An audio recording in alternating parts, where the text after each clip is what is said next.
Hello. Hi, everyone. This is Lisa coming back again live, bringing you love and light with new information. I hope everyone is having a great day today. Thank you for supporting this channel. Thank you for being here today.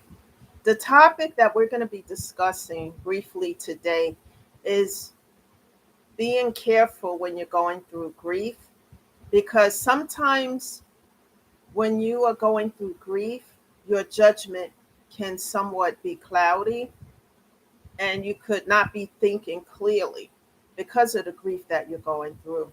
And I understand that very well. It's so important to be careful with the decisions that you're making during the time that you're grieving a loved one. Because sometimes your judgment is cloudy and you can make decisions that can affect your life for a very long time. We're going to talk about it here today. Before the grief, I'm just going to share this example. Before I was grieving the loss of all these loved ones, including my mom, a while back, this was a long time ago, and this is why I'm sharing this because there are a lot of scams and situations that take place out here in the world today. And when you're going through something and you're not thinking clearly, you can easily get yourself caught up in them. When I was in New York, I'm originally from New York and I live here in Massachusetts. However, I was a lot younger at the time, but I had never encountered a situation like this. And this was the scam that took place where I lost a lot of money.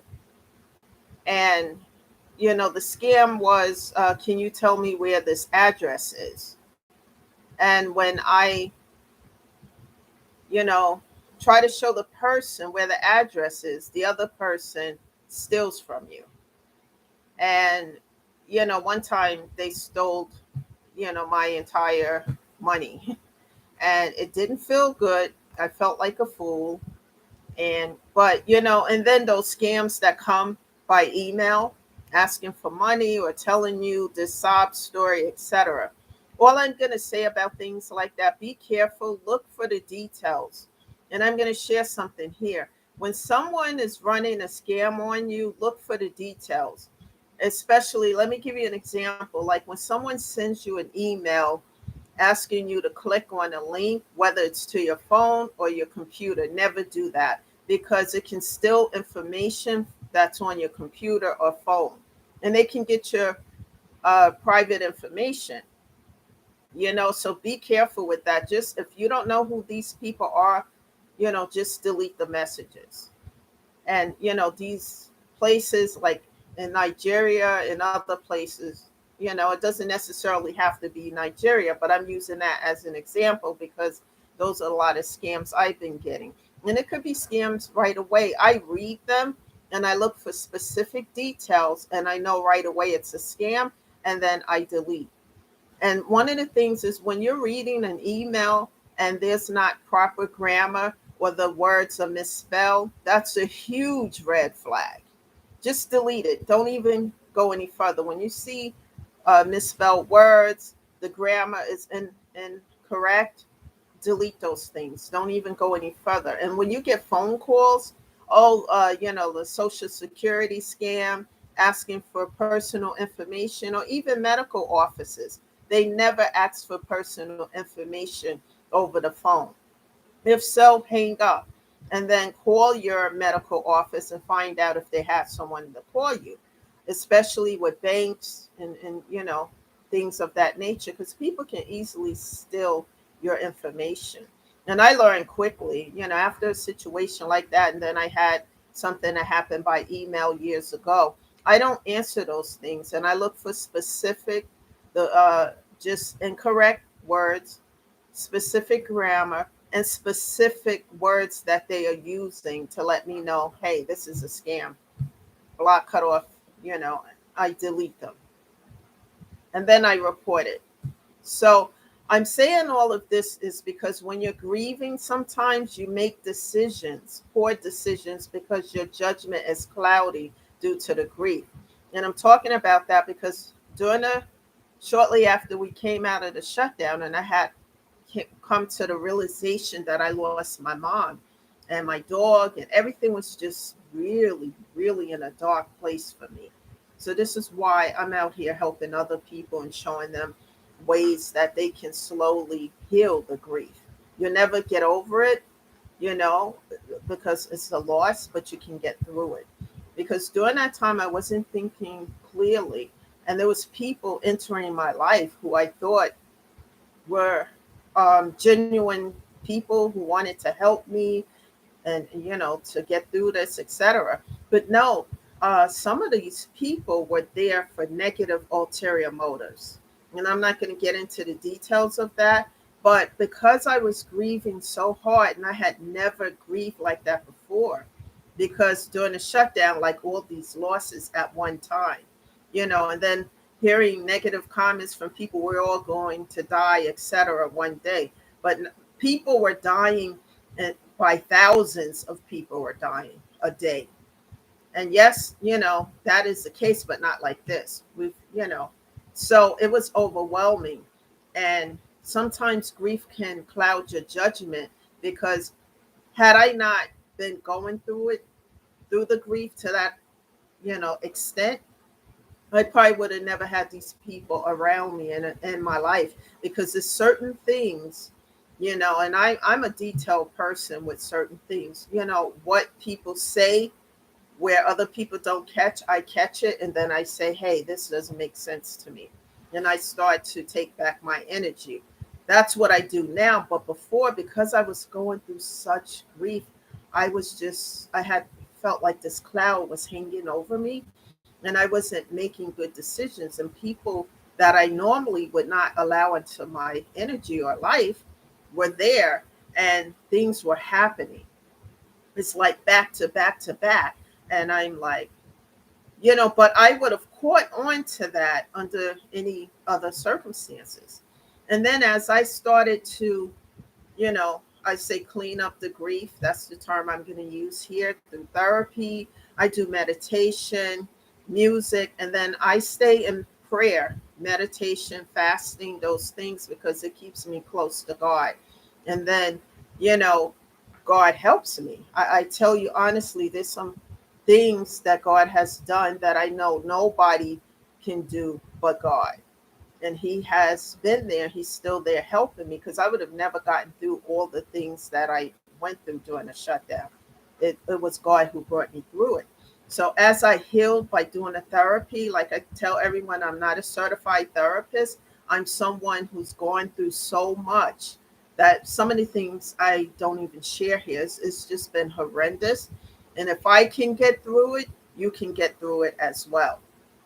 All I'm going to say is it's a lot of work. It's not going to be easy, and there's pain involved. But once you have the outlet for the pain and you let the pain get through that outlet, then slowly and gradually you start to feel better and get through this. And then the cloud starts to lift, you know.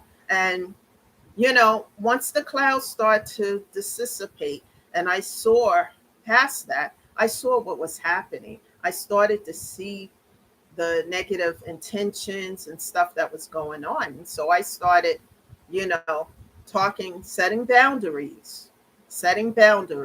And when people didn't like the boundaries that were set, I will emphasize those boundaries again. And, after that, cut off, block, and delete. That's what I do, because my peace of mind, my mental and physical health is everything, people. And that's the space that you need to be in when trying to heal this grief and get through the situation and process. It's so very important. I can't stress that enough.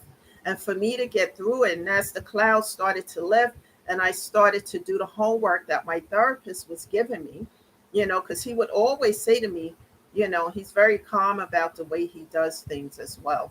Set boundaries, Lisa, set boundaries. And I didn't know how to do that. So I started to go into prayer with God, asking him to help me. I asked God to show me what is going on, what's behind that mask that these people are wearing. And when I started to really see, and God started to show that to me, And when I saw the negative interior motives behind it, I started to set these boundaries immediately because I was horrified by some of the stuff I learned. And when people started to cross those boundaries, I emphasize it once again. I'm not going to emphasize it more than once because these are adults. And once those boundaries were crossed again, I cut off, block, and delete. And since I started to do that, things started to get better. My physical, mental health, I started to, use my intuition about things instead of just jumping, let people come in and etc. Because sometimes people have negative interior motives, you know. It's like these cult like organizations, some of these cult like organizations can get people at their lowest point in life when someone's going through some tragic moment of loss, or whether it's a loved one or a divorce or etc. And you're not thinking clearly because your mind is cloudy because this chaos you just went through. And then someone can get to you when you're in that state of mind. That's why it's so important to be careful, people, what decisions you make when you're going through a time of grief, and it's new and it's fresh and it's still there and the pain is still fresh. You have to think about the decisions you make. And that's why I said, please, Google a therapist in your area so that you can quickly find someone that, that you will be comfortable with, and start getting through the process of grief with the therapist, or either, a grief bereavement group, or if you choose to do both, even better, because that's going to help you a lot and it's going to slowly dissipate the clouds, etc. And let me give another example. Whoopi Goldberg used to navigate, narrate this show that used to come on called The Con. There was one, and I used to watch, I think I watched about 2 episodes of that. One of the episodes really had my attention because it was about a woman, an older woman. Um, she was married, for a long time. Her husband passed away, and she had a life savings, etc. And she was still grieving the loss of her husband because I think he had been gone maybe a year and a half, etc. Something like that. Anyway, she meets this guy, and this guy seems like the perfect guy, you know, and she fell in love with this guy.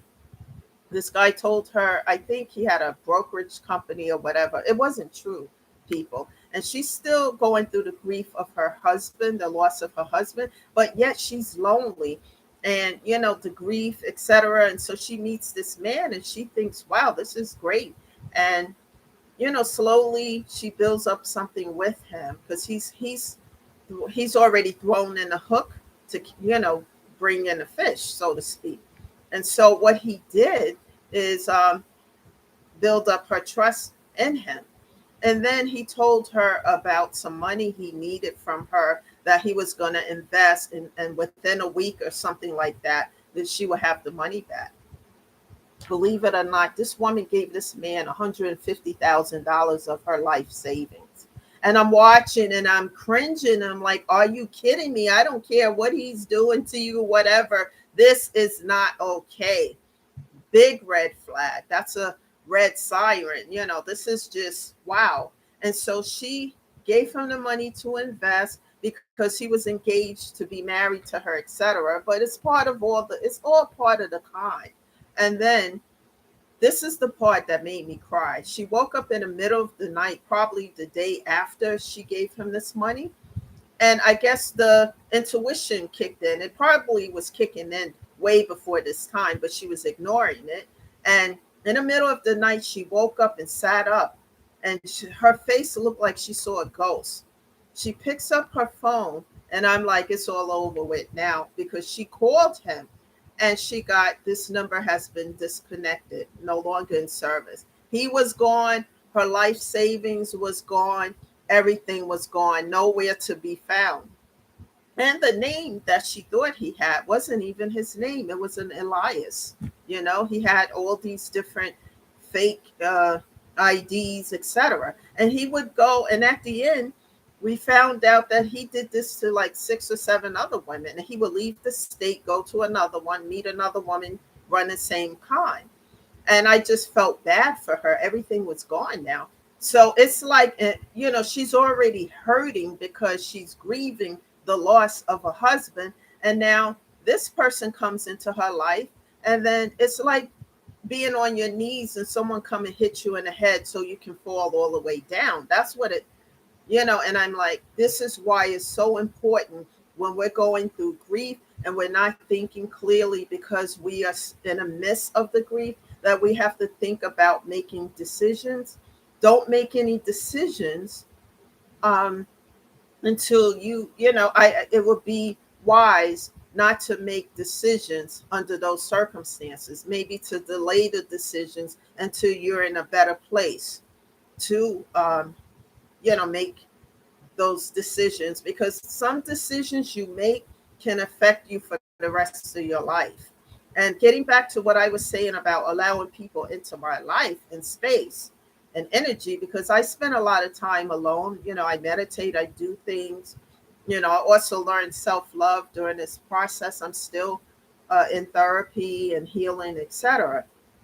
But I learned to be careful and to listen to my intuition when something doesn't feel right and it just makes you feel uncomfortable, that I don't know what it is. Have you ever had a feeling you're around a certain or a particular person? I don't know what it is about this person. I can't pinpoint it, but something doesn't feel right. That's your intuition talking to you and telling you, hey, back up here. Think about this for a minute. And it doesn't necessarily have to be a relationship. It could be a friendship or just, some sort of business decision. Go with what your intuition is telling you, because it's never going to lead you in the wrong direction. And that's the message I'm sending out here today, because someone needs to hear that message as they go through this newly fresh loss of a loved one and the grief that they're feeling behind it. They need to hear this, because what I had to do, and it wasn't, I had to pull back my energy from these individuals. It wasn't easy to do that because they were still trying to leech on to me and, whatever it was. But me cut off, block, and delete. And to me, there's no reconciling that. Once I know what I know, I'm not going to sit here and do a big confrontation, blah, blah. I'm already going through stuff. So I'm not going to add to the plate. I'm just going to pull back my energy, block, cut off, and delete, and do what's necessary if they continue to try to leech. I'm going to do everything within the means, of the law to make sure that doesn't continue. Because my peace of mind, my mental and physical health is everything to me. And it doesn't matter who like or doesn't like it. This is a channel to help other people to heal. And people who are not interested in healing, then please do not stop other people from healing. Don't play God in other people's life because you don't like the healing process. Do not try to play God in other people's life. If you don't want to heal, that's your decision. Everybody has a right to their decisions. And for those who want to heal, continue to move forward. It's okay if the process is going slow. It's a day at a time, a brick at a time, one step at a time. Nothing is going to happen overnight. But as you persevere through it and do the work one day at a time, and you learn to love yourself, not be in love with yourself, but to love yourself, things will happen. You will see the progress in time. And then as you heal and get better, then guess what? You can pay it forward and help somebody else, because there are a lot of people who are not doing the work and who don't know where to begin. And that's why I always emphasize contacting a therapist, a grief therapist, or attending grief bereavement groups in your area, because that's step one. And then everything else will fall into place and follow you as you go through the first, process of the first step. And for me, if I can do it, which I didn't want to do any of this in the first place because it was very difficult, but I had to, so that I can get better and heal, and then I can help someone else. It's so important, people, to do that, okay? Very important. So take that first step. And the reason why I keep emphasizing that as well, because someone is out there grieving silently. A few people may be grieving in silence and not sharing what they're going through, what they're feeling. And it goes into a depression, and then that depression can turn into suicidal thoughts. And we don't want that for anyone. People, please, let's help one another. It's so important to do that, helping others. um, so paying it forward, because when you pay it forward, that person will heal and help somebody else as well. So that is the message today. Please, please share this video. Hit that subscribe button, hit that like button. Share this video with others to help them. And once again, there's going to be an upcoming seminar next month. It's going to be on a Saturday. I'm waiting for emails. People email me to let me know you're going. And the reason why it's mandatory to RSVP is because there's going to be refreshments provided at the event. And I need a head count so I know um, how much refreshments to provide at this event. So again, the email address is Lisa Vaughn, VAUGHN 410 at gmail.com. So please send those emails to let me know. Okay, I'll be waiting for them. Take care of yourself, do something good for yourself today, whether it's music, taking a walk, etc. Do something for you, because when you take care of you, you know, when you take care of you and make you feel better, then you can give to somebody else. You can't give to yourself or anyone if you're not okay. Always keep that in mind. That's the key factor here.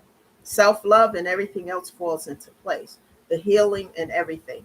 Thank you for being here today. This is Lisa again, sending you love and light. I will be back in a few days with another message. Thank you again for your support, and everyone have a great day and stay blessed. Thank you. Bye now.